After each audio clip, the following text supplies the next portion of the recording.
You clearly have very wide interests, and for example, you just mentioned dancing. Tell us about an ideal Ellie Martin day.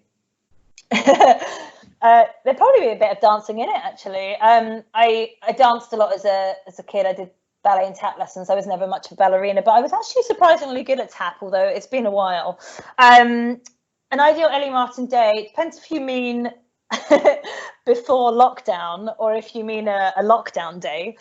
I was thinking of a normal day, really. Yes, a normal day pre-lockdown would be, I guess, it's quite simple, really. Probably a nice drive somewhere on a sunny day with some good music and a good friend, and then maybe a nice walk somewhere like Stanage Edge in the Peak District or something like that, and a pub lunch, maybe involving drinking prosecco, not driving, obviously. But prosecco would come later. Some good food, maybe a film. And I love dancing. I don't do it enough, but I really enjoy a good night out with a lot of dancing. So maybe that would come right at the end of the day. But to be honest, my ideal day is, I've got quite simple taste, really. As long as it's all about people. I get most of my joy from spending time with people that I love. So whatever I'm doing, it needs to involve people, whether it's going for a coffee or a film or just to catch up. It's always about that kind of human contact, which is why I'm finding lockdown quite challenging. But in terms of my ideal lockdown day, it's the same, really. It's Zoom calls with friends. I mean, I know I joked about it in my Spice Girls song, but Zoom has been a bit of a lifeline. And cooking makes me happy, and coffee, actually. How well will you be able to survive on the desert island?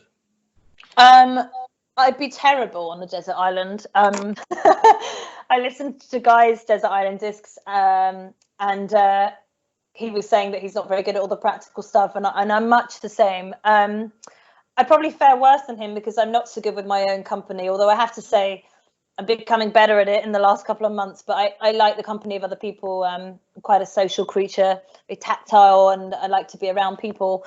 So no, I'd be rubbish on a desert island, but I'm good at making friends. I don't know if I could make friends with animals. I've never tried that, but that's probably my ace up my sleeve. I'm good at making connections with people, and maybe I'd write. But yeah, I would. The thing that would be most difficult is not having other people around me. So we've come to your last disc. Please tell us about it. This is Ubi Caritas by de Ruflet, and it's one of 4 motets that he set, and they're based on Gregorian chant. And the text of this is all about love, really. It's based on my favourite Bible verses in Corinthians, and I just think that this piece for me is, if love, like the kind of unconditional love that everybody wants, if that could be a piece of music, it would be this piece. It's just so beautiful, and it will never get old.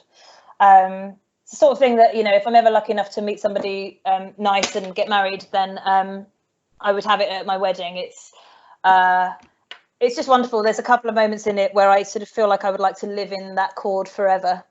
So yeah, if you haven't heard it, go and listen to it.